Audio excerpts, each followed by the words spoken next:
जय गुरु जी।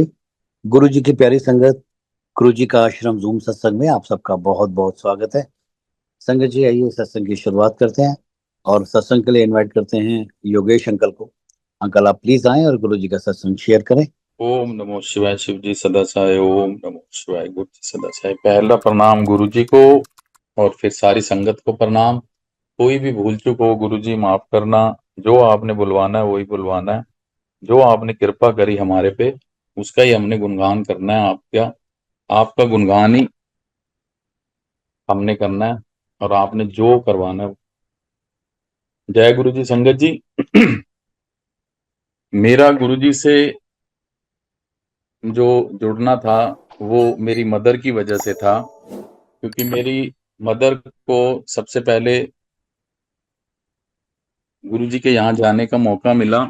तो हम जलवायु टावर में रहते हैं, गुड़गांव में। तो यहाँ एक छोटा सा मंदिर बना हुआ था। तो उस मंदिर में एक 5-7 लेडीज की अपनी मंडली थी, कीर्तन करते थे, भजन करते थे। तो वहां सारे कहते थे भी गुरुजी के बारे में जब बात होती सारे कहते थे वो तो अमीरों के गुरु हैं। मम्मा सेड की गुरुजी तो गुरुजी गुरु ही होते हैं, अमीरों के नहीं होते।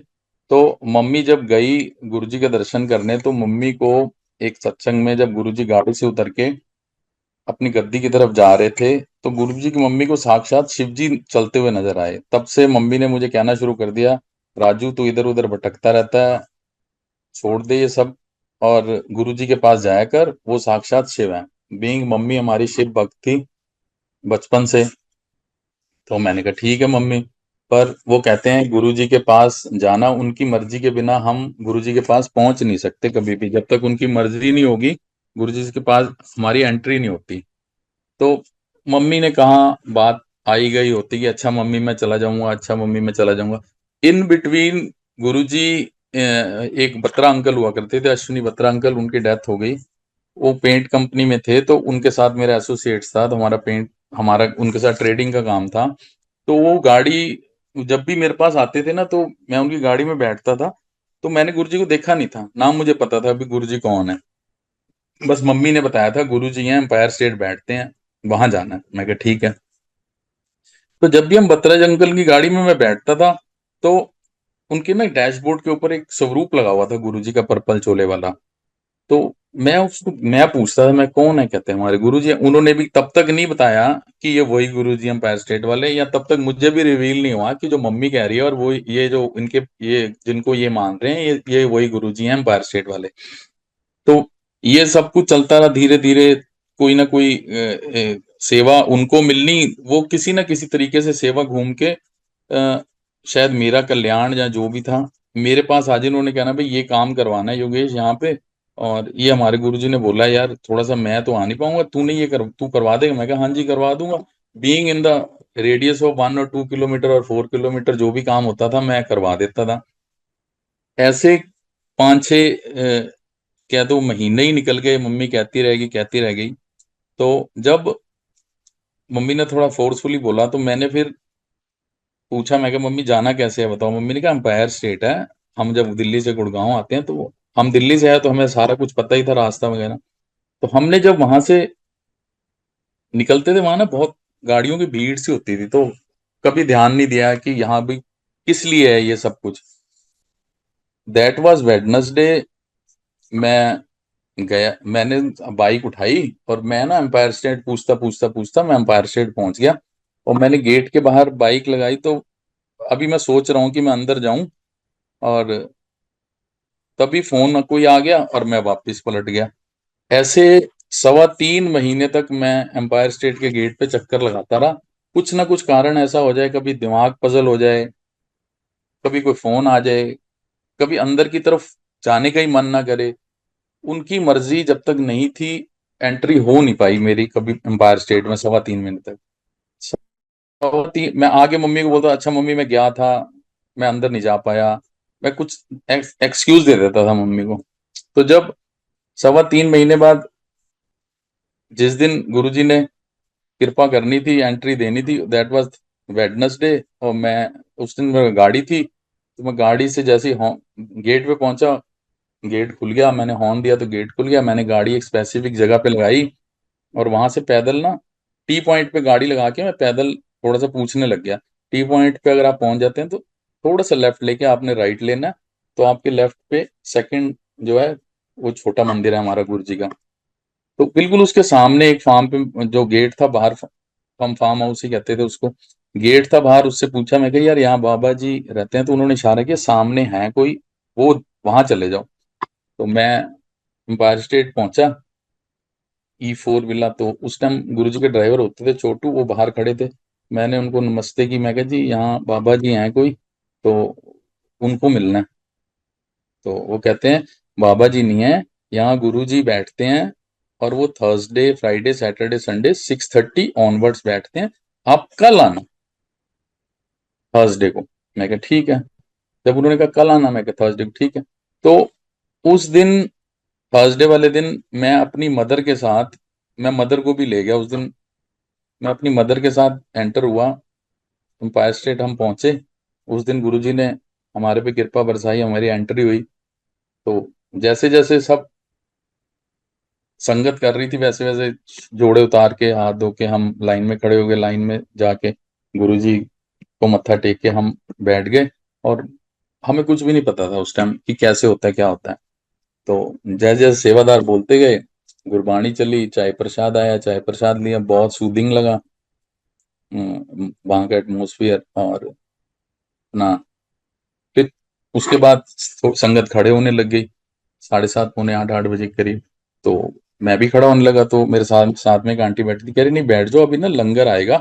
तो कुछ संगत उठ के बाहर चली गई, कुछ जो बैठी थी साम और अबाउट टर्न करके आमने सामने बैठ गए सारे। और लंगर की चटाई आ गई और 4 की थाली में लंगर आ गया। तो हमने सबने लंगर किया।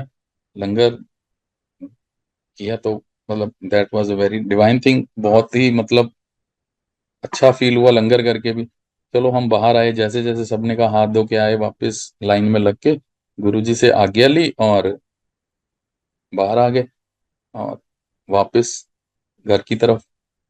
तो रास्ते में एक चीज महसूस हुई कि एक तो जब हमने एंट्री ली वहां, जब गुरुजी के चरणों में आए, एक तो इतनी शांति मिली। मतलब बहुत सारी चीजें ना दिमाग में चलती रहती थी धीरे धीरे। तो गुरुजी ने हम थोड़ा सूद किया हमारे को, फिर मतलब रेगुलर जाना शुरू कर दिया एम्पायर स्टेट। मैं घर पूछता था मम्मी पापा किसी ने जाना है, नहीं तो मैं थर्सडे फ्राइडे सैटरडे संडे मेरी कोशिश ये होती थी कि मैं सिकंदरपुर में स्टोर है, मैं वहां से सीधा एम्पायर स्टेट चला जाता था। अब ये धीरे धीरे गुरुजी ने हमें अपने साथ जोड़ते गए, सारी फैमिली ब्लेस करी। तो उसके बाद कुछ भी हमारा मतलब कुछ भी होना, कोई घर में कोई किसी का बर्थडे है वो है, बच्चे बच्चे भी गुरु जी के पास जाना है, गुरु जी के मंदिर चलना है। तो मतलब गुरु जी ने इतना अपने साथ जुड़ाव बना दिया और इतना वो कर दिया कि मतलब उनके अलावा कुछ दिखता ही नहीं था, और अभी भी नहीं दिखता। वो कहते हैं भी, एक कहते थे ना भी पानी के लिए अगर हम किसी एक जगह पे खुदाई करेंगे तो हम जगह जगह करेंगे तो हमें पानी नहीं मिलता। एक उसमें गुरबाणी में लाइन आती है, तो एक ही जगह अगर हम डिगिंग करते हैं तो हमारे को वहां से पानी मिल जाता है। वही बात है, उस दिन के बाद मैं बहुत सुपरस्टिशियस था, मैं बहुत ज्योतिषियों के पास जाता था। मतलब कालका मंदिर, भैरव मंदिर, गुरुद्वारे, सब जगह के मैं चलिए करता था। गुरु जी से जुड़ने के बाद विद इन 6 और 7 मंथ्स मतलब सारा कुछ मेरा गुरु जी ने इतना धीरे धीरे स्मूथ करना शुरू कर दिया, अपने साथ लगा लिया। और चरणों में मतलब अपने चरणों में एंट्री मिल गई, चरणों में जगह दे मिल गई, और सारे ये इधर उधर आना जाना हमारा सब छूट गया, मंदिर गुरुद्वारे सब छूट गया। इन बिटवीन मेरे फादर को स्ट्रोक आया। तो डॉक्टर्स को डॉक्टर स्ट्रोक आया तो डॉक्टर्स ने बोला भी इनको तो टाइम काफी लग जाएगा। तो चलो, हम तो कहते थे भी जो भी हो रहा है अच्छा हो रहा है और गुरु जी की कृपा से हो रहा है।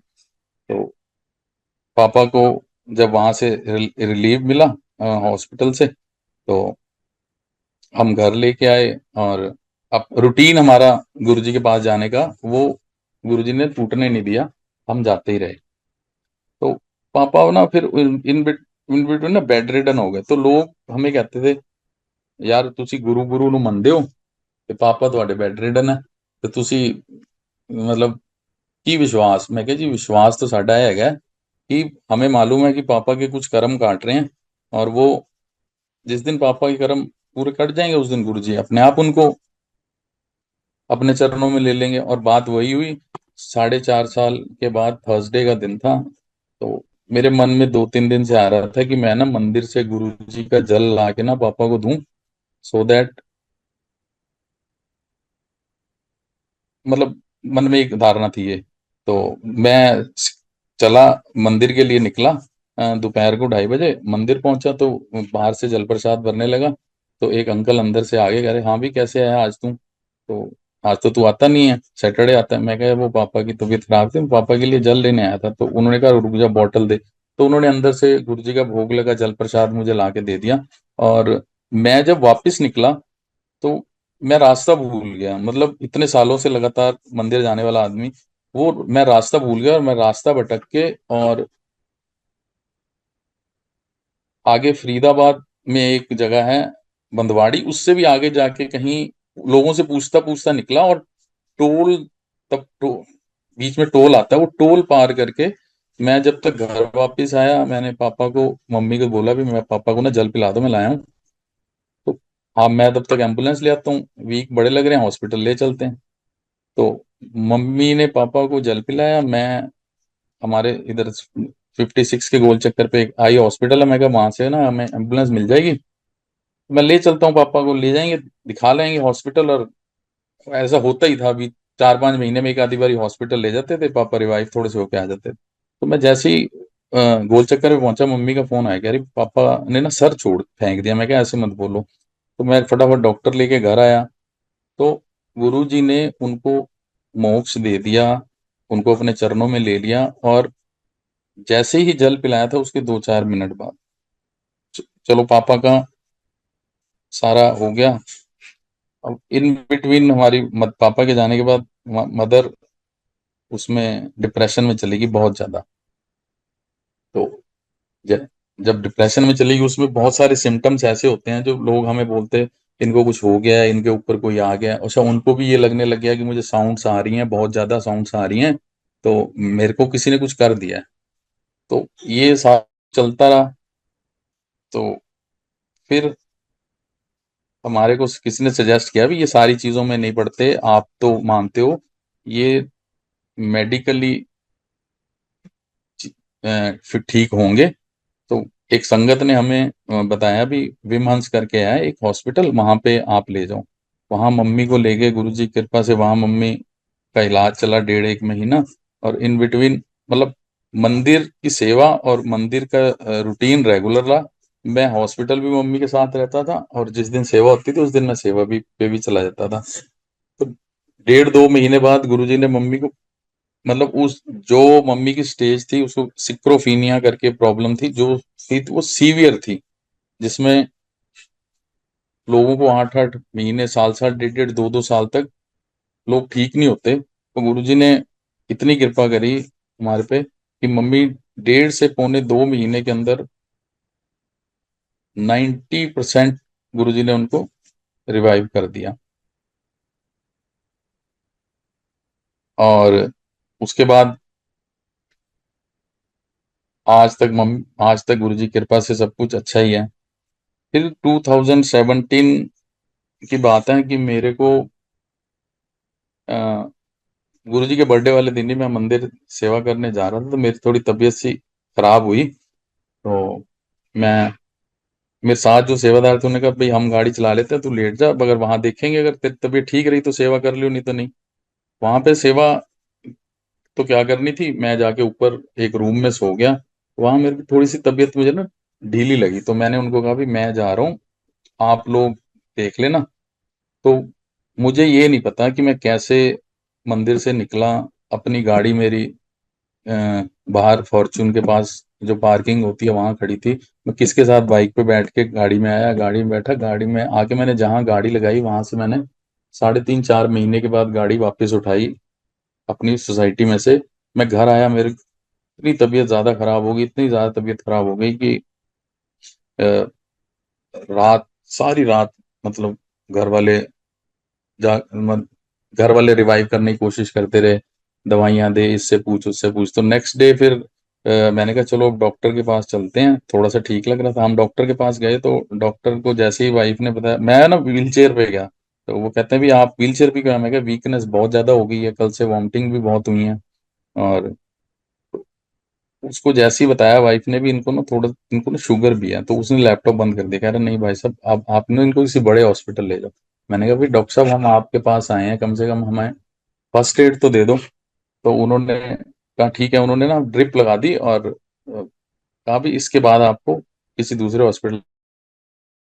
जब ड्रिप चल रही थी तो ये 2 2:30 बजे का टाइम था।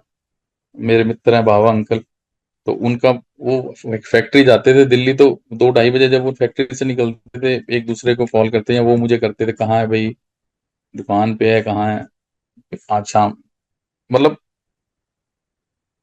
सारा अपना बात बात करते करते भाई शाम को कहीं कॉफी पियेंगे। तो मैंने कहा भाई ऐसे कॉफी की तो बात छोड़ो, आंटी से बात कर, मेरे से बात नहीं हो रही। तो आंटी ने बताया भी ऐसे ऐसे बात है, तो इनको ना पीछे मेरेकल में हमने एडमिट करवाया हुआ।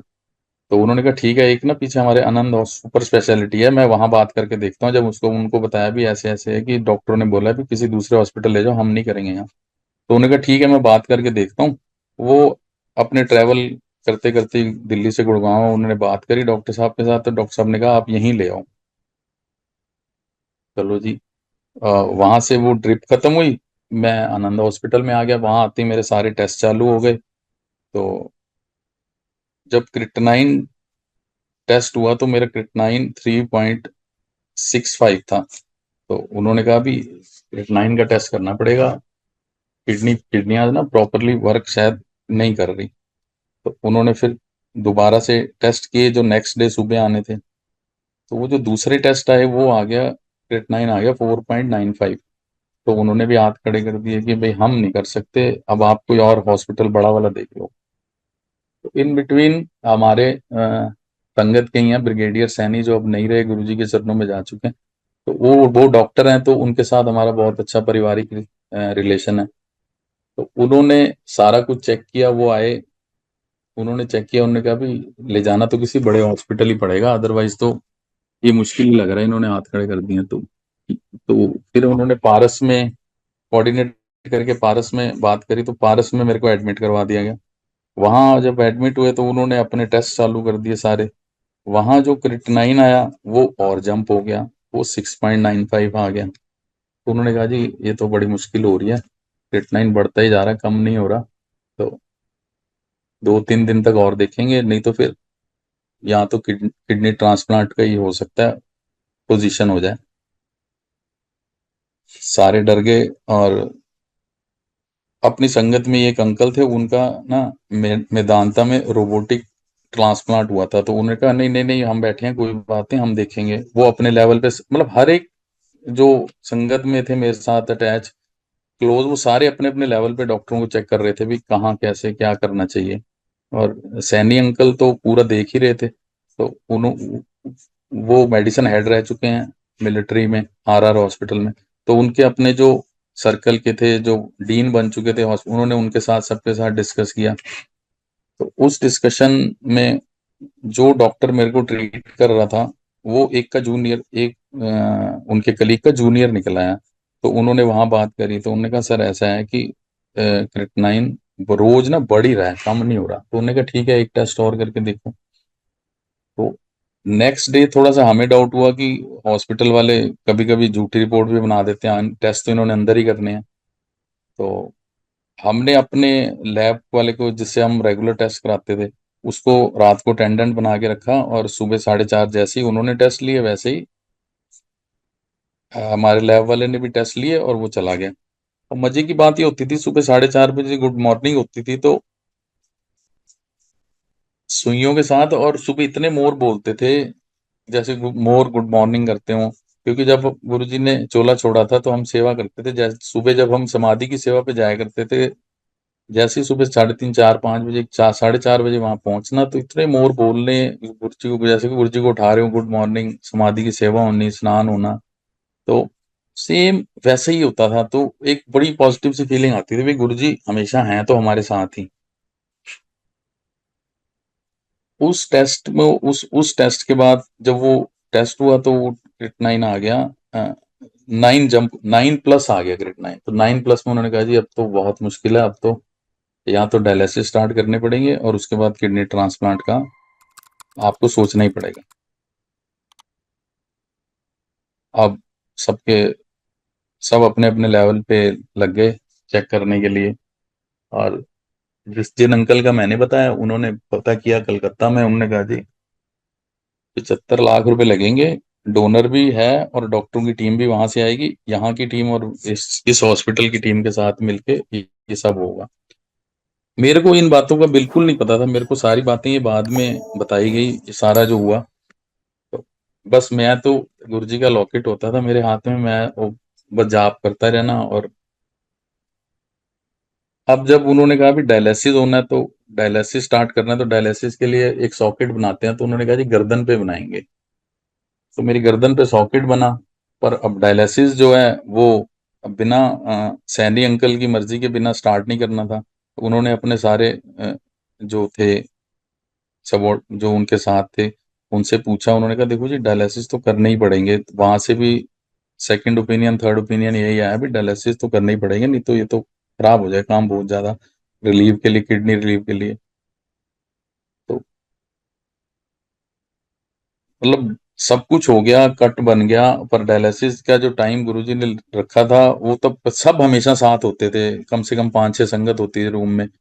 जिस दिन डायलिसिस होने थे वो शाम को 6:30 बजे, मैं अकेला, मेरा एक फ्रेंड साथ था, तो डॉक्टर साहब आए, कहते भाई योगेश आज डायलिसिस की हमें ग्रीन मिल गई है, सिग्नल आज करना पड़ेगा।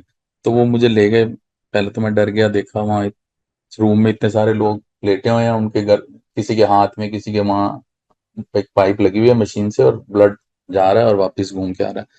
तो मेरा फर्स्ट डायलिसिस तो बहुत मतलब मुश्किल से हुआ, आधा पौना घंटा। तो वो स्टार्ट होते ही मशीन रुक जाए, क्योंकि मैं प्रॉपरली अपने आप को उस मशीन के साथ सेट नहीं कर पा रहा था।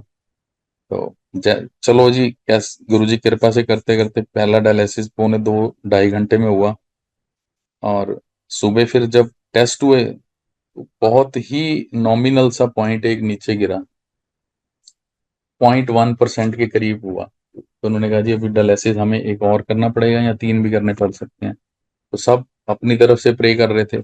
और इस दौरान मैं जितने दिन भी हॉस्पिटल में रहा, रात को जो भी सेवादार गुड़गांव का निकलता था मंदिर से सेवा करके, मेरे लिए गुरुजी का ना लंगर लेके आते थे।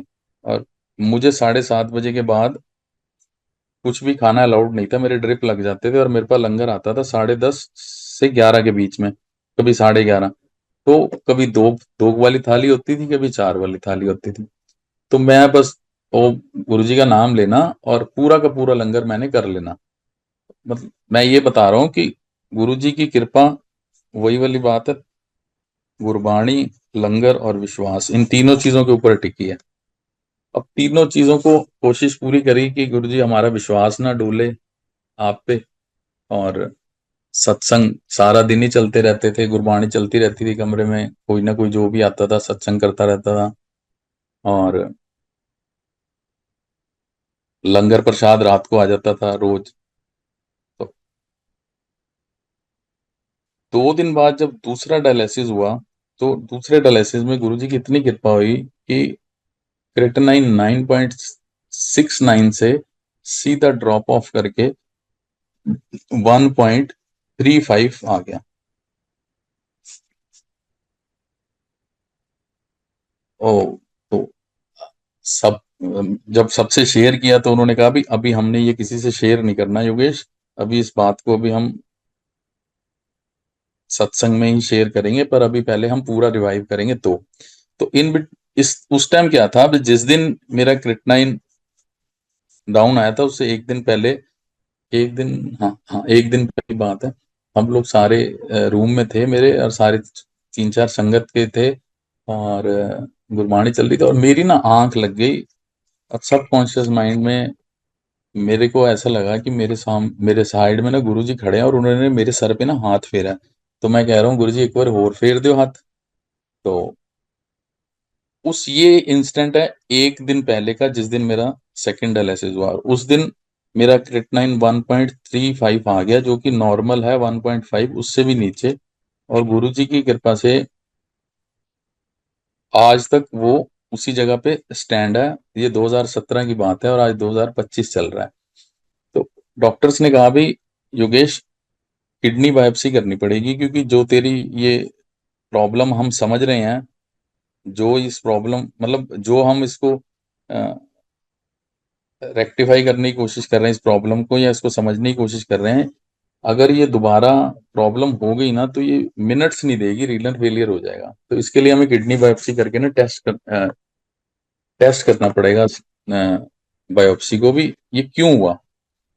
ठीक है जी। तो मैंने कहा ठीक है, अब अंकल अगर सैनी अंकल अगर ग्रीन सिग्नल दे देते हैं, तो मैं किडनी बायोप्सी भी करा लूंगा। कोई सैनी अंकल इस हक में नहीं थे कि किडनी बायोप्सी में किडनी ब्लीड हो सकती है, यूरिन में ब्लड आ सकता है। तो 3-4 दिन लग गए अंकल की तरफ से ओके होने में, क्योंकि वो सारा अपना सबसे पूछते थे जो सबॉर्डिनेट्स थे उनके। तो मेरी किडनी बायोप्सी जिस दिन हुई, 2 बार उन्होंने 2 सैंपल निकाले किडनी के, प्रिक करके, और वो मेदांता भेज दिए। अब इस दौरान धीरे धीरे धीरे धीरे मैं थोड़ा सा रिवाइव होता गया, क्योंकि जब क्रिएटिनिन नीचे आ गया था, तो अब रिवाइवल शुरू कर दिया गुरुजी ने। रिवाइवल शुरू हो गया, तो एक दिन डॉक्टर आया, कह रहा, हाँ भाई कैसी तबीयत है। मैं कहा ठीक है डॉक्टर साहब। वो अपने आप कहता फिर छुट्टी का तो लेनी है। These are the words. मैं कहा जी दे दो, आज दे दो या कल दे दो। कहता कल, चल कल दे देते हैं तेरे को छुट्टी, एक ड्रिप लगाएंगे सुबह, उसके बाद तेरे की छुट्टी कर देंगे हम। मैं कहा ठीक है जी, कर देना। तो वो सुबह जब उन्होंने ड्रिप लगाई, वो ड्रिप मैं सारा दिन में कम से कम सिर्फ 20% ही वो ड्रिप अंदर मैं ले पाया, क्योंकि जब वो ड्रिप लगाते थे 10 मिनट तक तो चलती थी, उसके बाद ऐसे लगने लगता था कि पूरी वेन्स में ना जैसे आग लग गई है, जलन हो रही है। तो मैं ड्रिप उतरवा देता था। शाम को जब डॉक्टर आया 5:30-6 बजे के करीब, तो कहता हाँ जी आपकी छुट्टी नहीं हुई अब तक। मैं डॉक्टर साहब छुट्टी आपने करनी है, ये ड्रिप कैसी लगा दी है, ये तो 20-25% भी नहीं मैं अभी ले पाया, ये और ये देखो पूरी 3/4 पूरी पड़ी हुई है। तो कहते उसने सिस्टर को, हटा दो ड्रिप। कहते दे दे छुट्टी तेरे को। मैं कहा दे दो जी।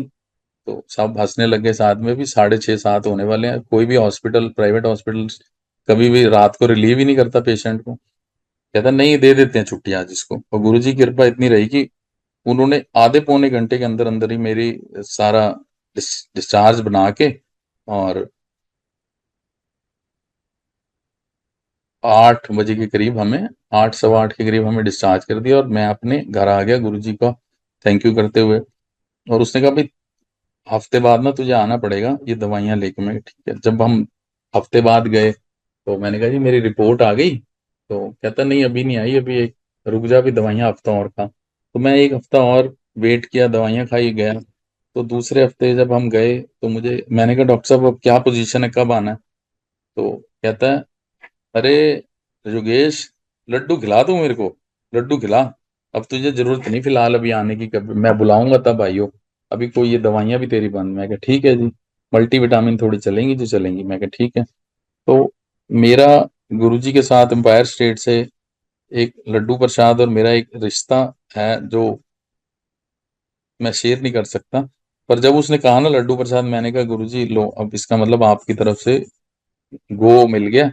तो मैं नेक्स्ट डे उसके लिए लड्डू प्रसाद ले गया, तो वो हैरान, कह रहा तू तो लड्डू ले आया है। मैं कहा खाओ डॉक्टर साहब, आपको नहीं पता हम जिन गुरुजी को मानते हैं उनके साथ एक हमारा रिलेशन है, और शायद आपके मुंह से उन्होंने ये कहलवाया है, ओके करवाया है। तो उस दिन के बाद मैं हर 10 दिन बाद चला जाऊं, सर मेरी रिपोर्ट, सर मेरी रिपोर्ट। उन्होंने कहा, वो कहते जी हमारे आपके साथ ना, आपकी जब रिपोर्ट दी थी उसके बाद ना हमारी कोई प्रॉब्लम चल रही है उनके साथ, तो वो रिपोर्ट हमें मिल नहीं रही।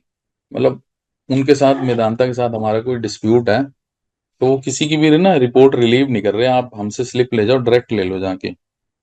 तो मैं डायरेक्ट चला गया अपने फ्रेंड के साथ वहाँ, बात करके पूछा। तो पहले तो कोई सुनवाई नहीं हुई, फिर किसी से बात वगैरह करके जुगाड़ निकाला, वहाँ पहुंचे उस डिपार्टमेंट में। और मुझे वो उस स्लाइड्स भी चाहिए थी जो उनके पास थी। तो मैंने कहा कि मुझे कहीं भेजनी थी वो स्लाइड्स। उन्होंने कहा योगेश एक बार ना हमें भी स्लाइड भेजना, एक स्लाइड तो भेजना, ताकि हम भी चेक कराएंगे भी ये प्रॉब्लम कुछ और तो नहीं है। ठीक है। तो मैं गया तो उन्होंने कहा कि अब सब सब कुछ ओके हो गया, रिपोर्ट हमें मिलने वाली थी। तो डॉक्टर ने मना कर दिया, वो जो जिसने देनी थी उसके नीचे वाले से हमारी बात ही, कह रहा नहीं हम कल देंगे, एक दिन, अभी एक दिन और लगेगा। चलो ठीक है। मैं 2 दिन छोड़ के गया वहां अपने फ्रेंड के साथ, और उन्होंने जब रिपोर्ट दी तो दी मुझे। तो जब मैंने रिपोर्ट देखी वहां पे, मेरी किडनी बायोप्सी की रिपोर्ट थी, kidney biopsy after kidney transplant. और जबकि मेरा ट्रांसप्लांट फिजिकली नहीं हुआ, डॉक्टरों ने नहीं किया, मेरा मेरी किडनी रिवाइव गुरुजी कर गए, मेरा ट्रांसप्लांट गुरुजी कर गए। और मैं सारी रिपोर्ट्स अपनी सब वहीं छोड़ के आ गया। मेरी मेडिकल इंश्योरेंस फेल हो गई थी, तो सारा हमने पे किया था। तो मैंने सिर्फ एक ही अरदास गुरुजी से लगाई कि गुरुजी मुझे मेडिकल इंश्योरेंस चाहिए नहीं, इंश्योरेंस है और जाती रहे, कभी भगवान करे किसी को जरूरत ना पड़े इनकी। उस दिन के बाद मैंने कभी जाके ना मेदांता से अपनी रिपोर्ट्स उठाई, ना मैं कभी वापस उस तरफ मुंह करके गया। आज भी गुरु जी की कृपा से टेस्ट होता है, जब भी बॉडी का चेकअप होता है 6 महीने बाद या साल बाद, कभी भी मैं करवाता हूँ।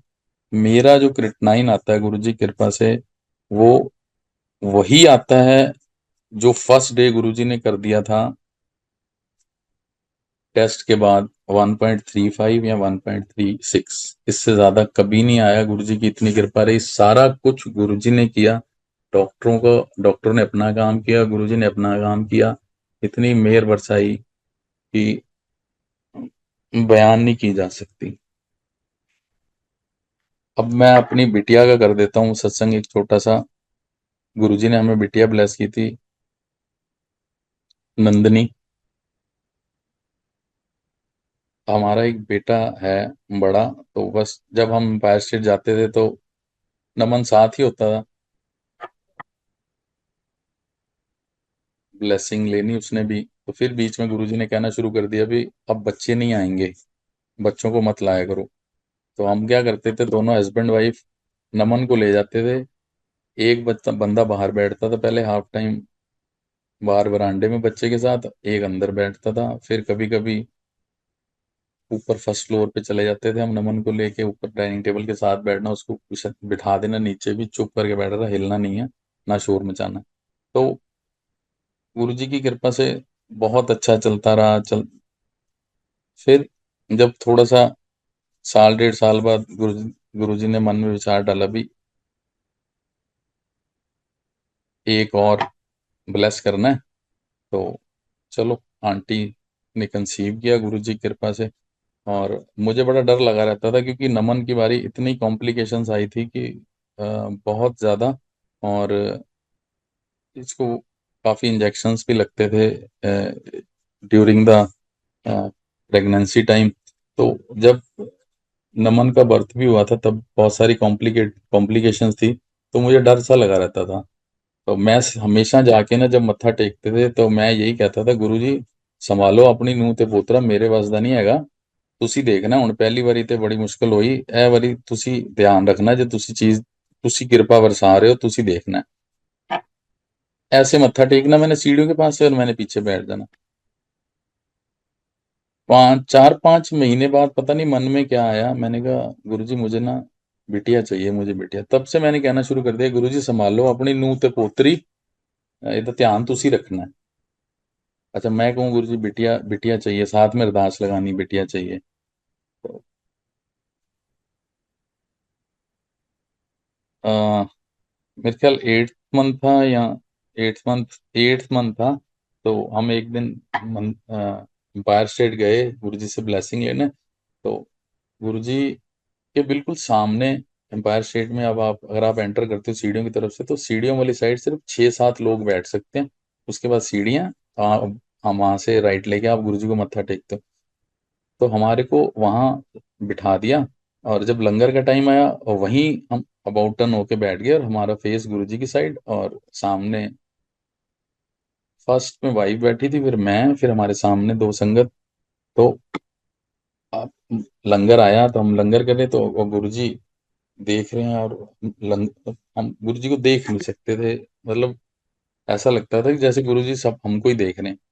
उस दिन गुरुजी ने क्या ब्लेस किया क्या नहीं किया, बहुत मुश्किल से लंगर हुआ, हम आज्ञा लेके घर पहुंचे। तो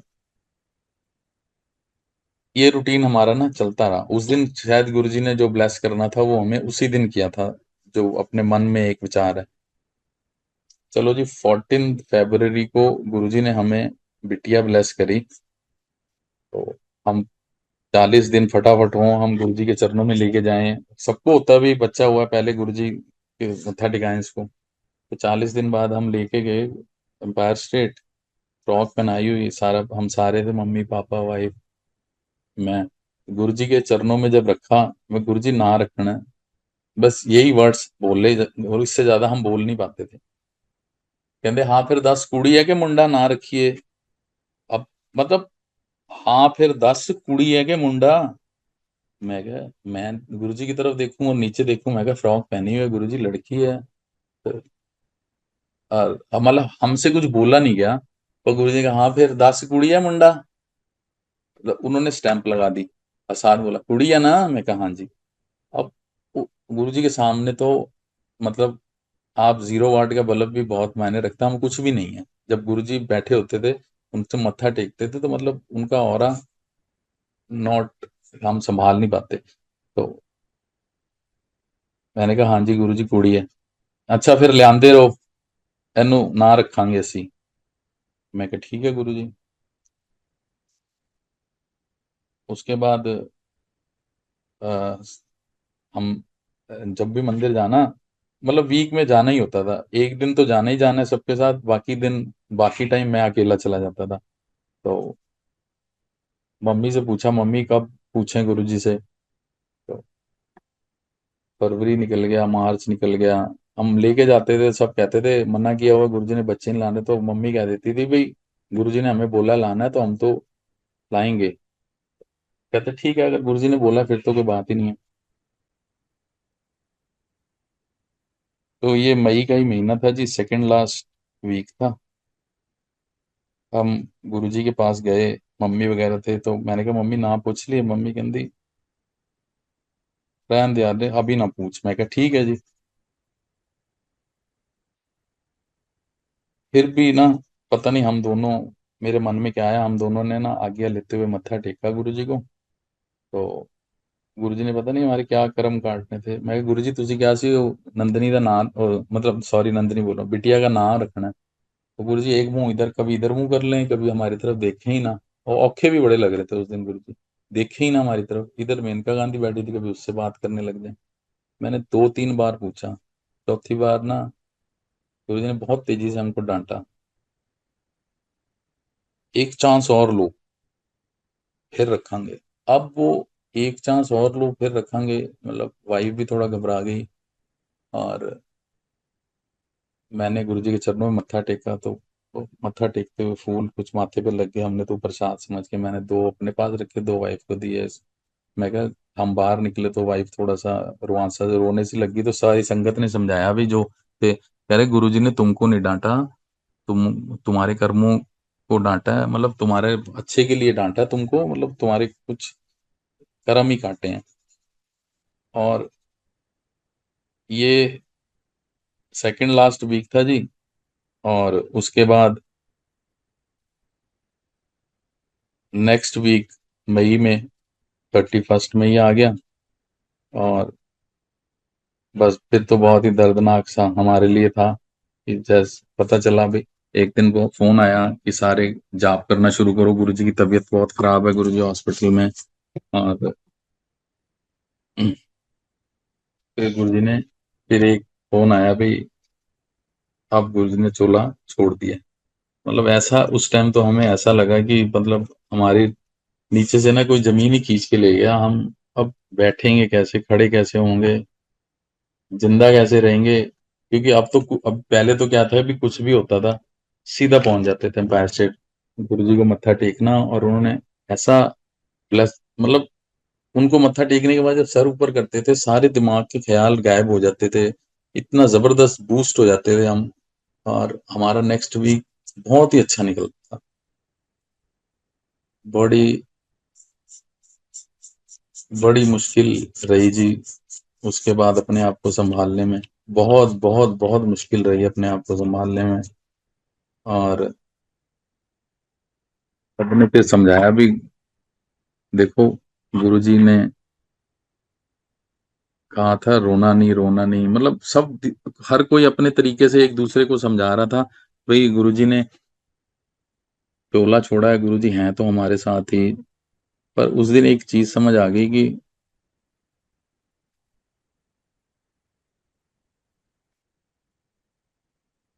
इतना बड़ा जो हमारा सबसे मेन जो हमारा रिश्ता था वो गुरुजी के साथ, वो शायद सोल का था। मैं इतनी समझ तो नहीं, पर फिर भी धीरे धीरे गुरुजी ने हमें रिवाइव किया इससे। तो उस दिन हम रात को हम सब मंदिर पहुंच गए थे, तो गुरुजी का टोला वहां दर्शन के लिए रखा गया, और सारी संगत दर्शन करने आई। तो उस टाइम ऐसा लग रहा था कि जैसे ना गुरुजी कोई ना ये कोई माया कर रहे हैं, और ये सबका टेस्ट ले रहे हैं, और ये ना खड़े हो जाएंगे गुरुजी एकदम से। मतलब किसी हर एक के मन में ये विश्वास था कि शायद गुरुजी खड़े हो जाएंगे एकदम से, और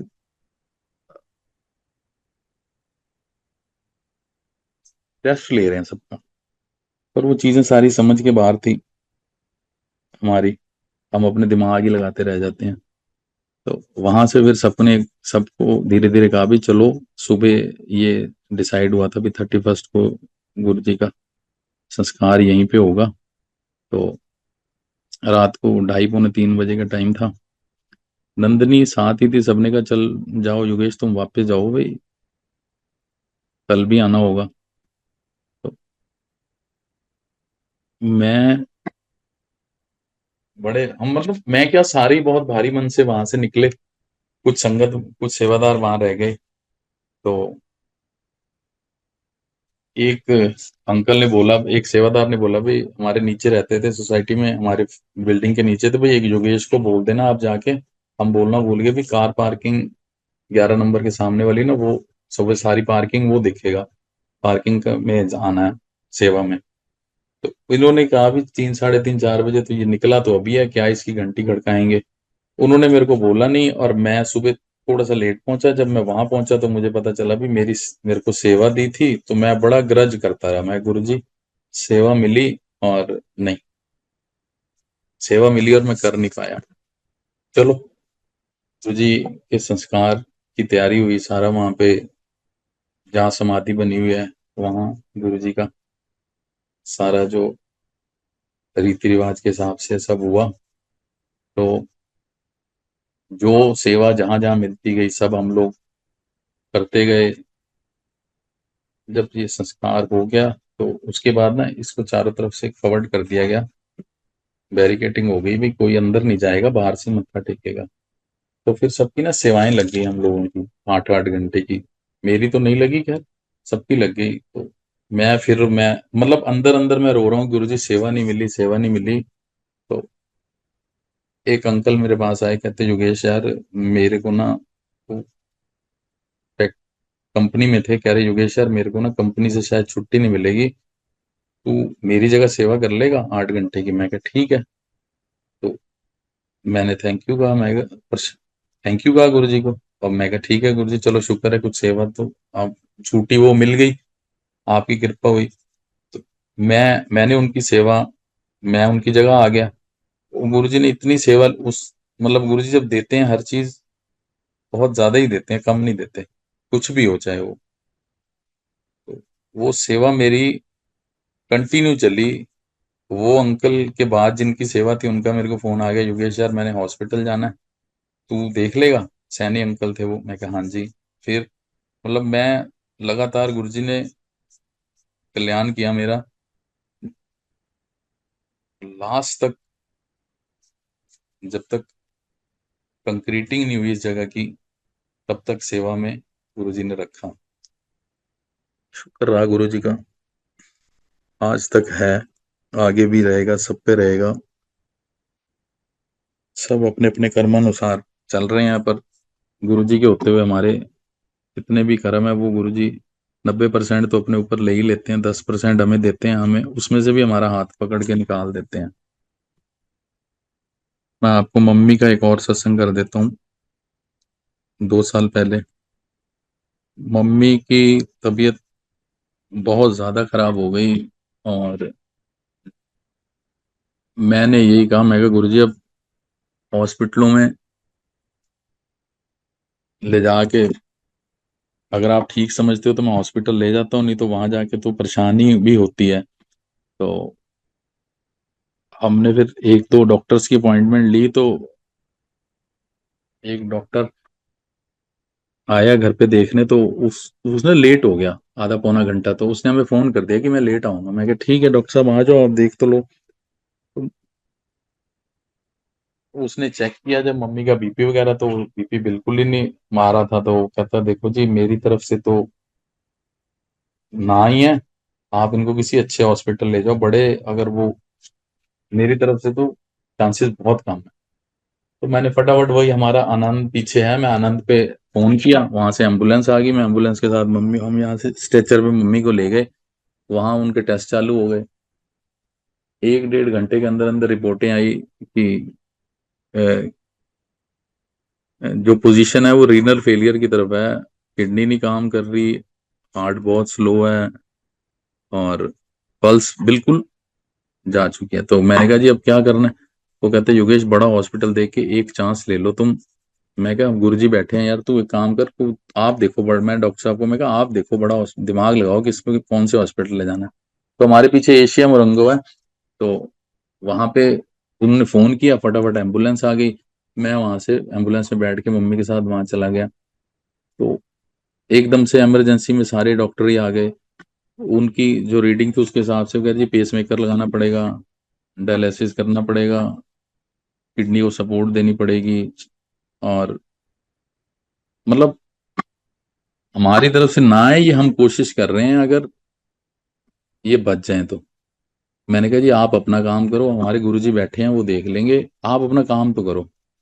तो वहां मतलब जो उनको ट्रीटमेंट दिया गया ना, मैंने शायद देखा नहीं, मतलब ऐसा मैंने पहली बार ही वो ट्रीटमेंट देखा था। मतलब इतने बड़े बड़े सलाइन के बैग उन्होंने लगा के आईवी से, और जैसे ब्लड प्रेशर वाली मशीन दबाते हैं तो वो प्रेशर ऊपर उठता है ना, और वो वैसी कोई चीज उन्होंने लगाई और बटन दबा दिया, और मतलब सलाइन ऐसे गई मतलब मम्मी के अंदर बड़ी फास्ट। मम्मी उछल रही बेड से, तो मैंने कहा यार ये क्या कर रहे हो आप, ये तो गलत है। तो कहते नहीं सर आप जाओ, आप यहाँ मत रुको, हमारा काम है, हमें करने दो, हम डॉक्टर हैं। तो मैं कहा ठीक है जी। वहां से फटाफट उनको आईसीयू में ले गए।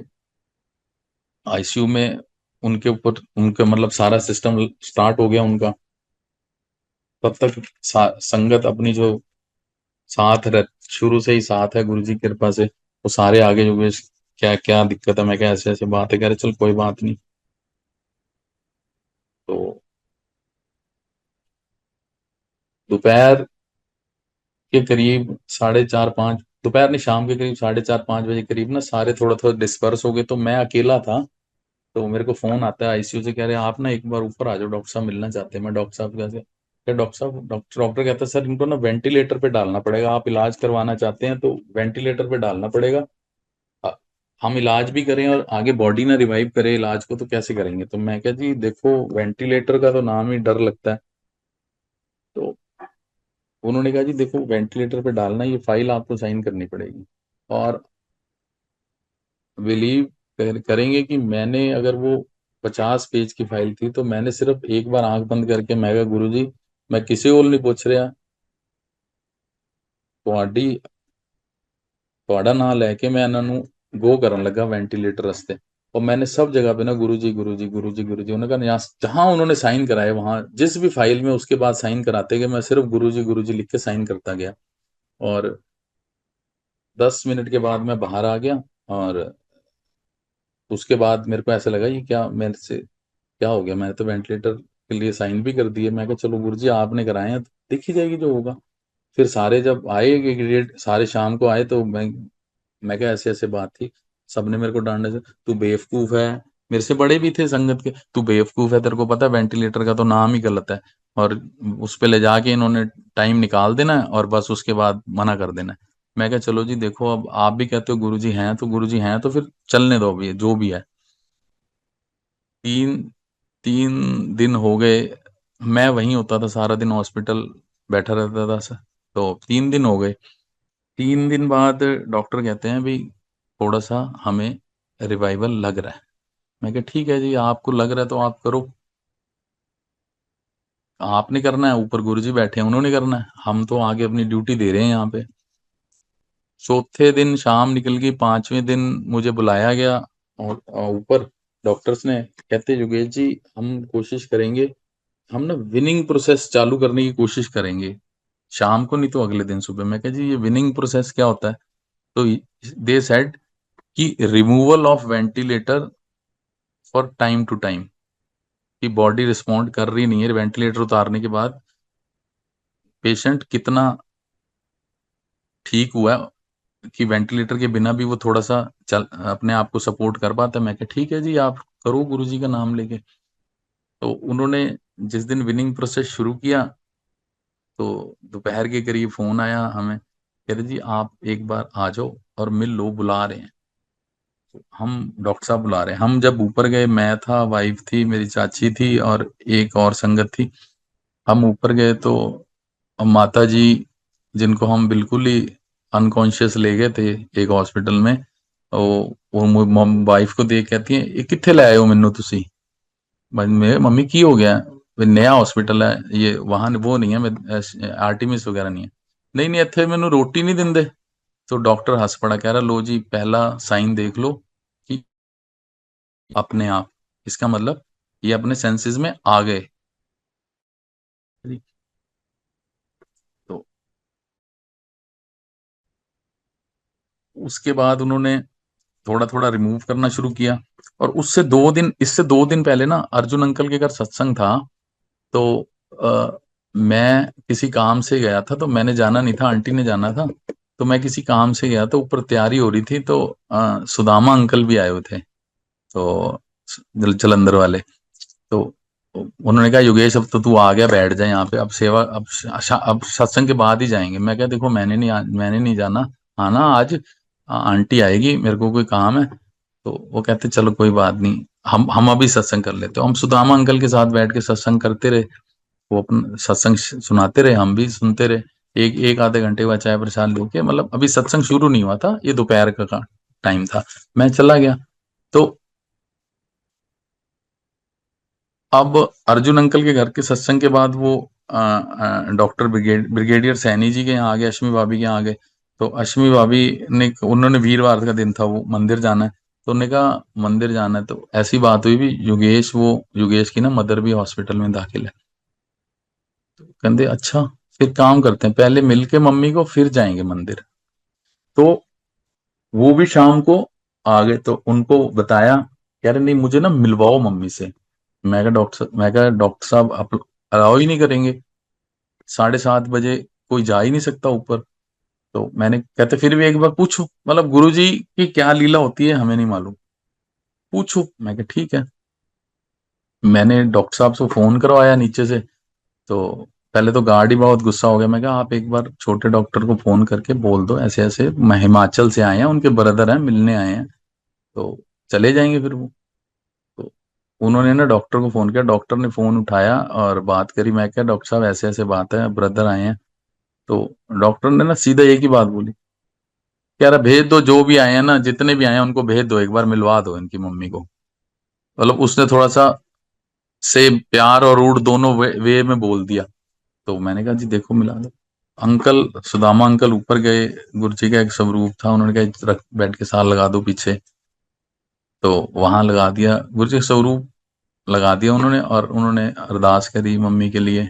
और फिर मंदिर चले गए, फिर मंदिर से वापस आए तो फिर आ गए, फिर जल प्रसाद दे के गए। तो मम्मी को वो जल प्रसाद जो है, जो लिक्विड डाइट जाती थी उसमें वो जल प्रसाद डाल के देना शुरू कर दिया। विनिंग प्रोसेस के तीसरे दिन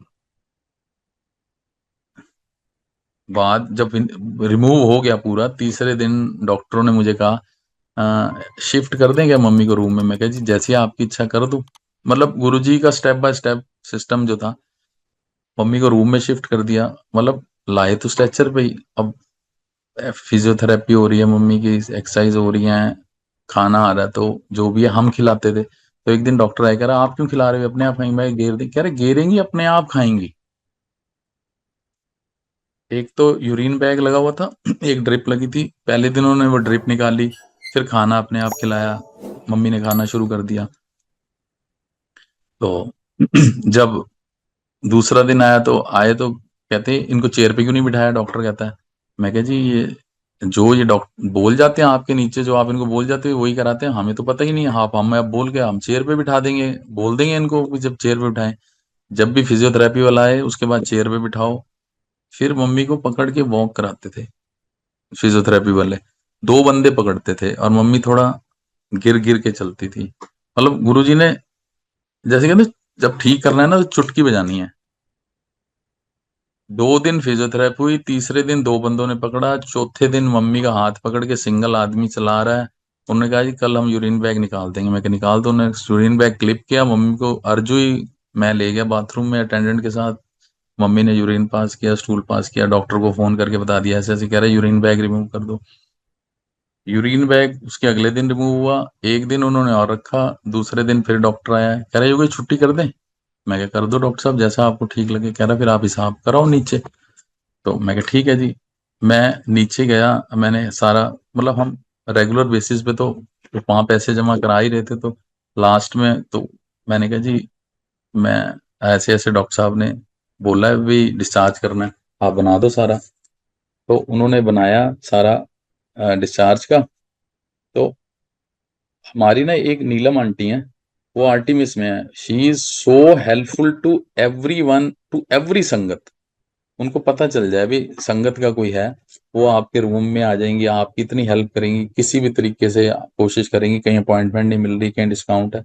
तो मैंने उनसे बात होती थी, मैंने ऐसी बात हुई, कह रही मैं कहा, अपना डिस्चार्ज कर रहे हैं। तो कहती जोगेश एक काम कर, मेरी बात करा दे एक बार ना, वहां बंदा ये है। तो मैंने बात करा दी। यू कांट बिलीव, उस उन्होंने सिर्फ बात करी उनसे। तो मैंने कहा जी डिस्चार्ज बना दीजिए। उन्होंने जब डिस्चार्ज बनाया और मुझे थोड़ा सा, मैंने कहा जी, कह रहे सर वो मैम का फोन आया था, तो डिस्काउंट हमसे हो सकता है, हम आपको करेंगे। जबकि उससे पहले मैंने किसी के थ्रू कोशिश की थी, उस बंदे ने मना कर दिया था। जिसके थ्रू कोशिश की थी वो स्टाफ ने मना कर दिया। और गुरुजी की कृपा इतनी रही, आंटी से गुरुजी ने कहलवाया, मुझे डिस्काउंट मिला। और मैं कैश ही कैश जमा करा रहा था। और लास्ट मोमेंट पे भी कैश, काफी कैश था, 2.25 लाख के करीब था। तो वो जब जमा कराने की बारी आई तो सारा काट पीट के उन्होंने कहा जी ये आपका अभी 2.25 लाख और जमा होना है। तो मैंने कैश पकड़ा दिया। कह रहे जी आपका तो कैश मैक्सिमम हो चुका है, इस ज्यादा ले कैश कैसे होगा। तो वो जिसने हमारी हेल्प की थी बंदे ने, वो नीचे गया, उसने स्टाफ को बोला भी आप, कह रहे आपको सर अभी बिल नहीं मिलेंगे। मैंने कहा हमें कोई इंश्योरेंस है नहीं, हमें बिल नहीं चाहिए। आप कह रहे बाद में देंगे 3 दिन बाद। मैं कहा 3 दिन बाद बिल देना। उन सब लोगों ने कैश लेके अपने कार्ड से सबने पे किया, थोड़ा थोड़ा अमाउंट। मतलब उन्होंने भी इतनी हेल्प की, गुरुजी ने उनके हाथ से भी हमारी हेल्प करवाई, कार्ड से पे किया। और मम्मी को व्हील चेयर पे बिठा के नीचे लाए। तो मम्मी ने स्टिक पकड़ के थी, मैं अपने आप चलूंगी।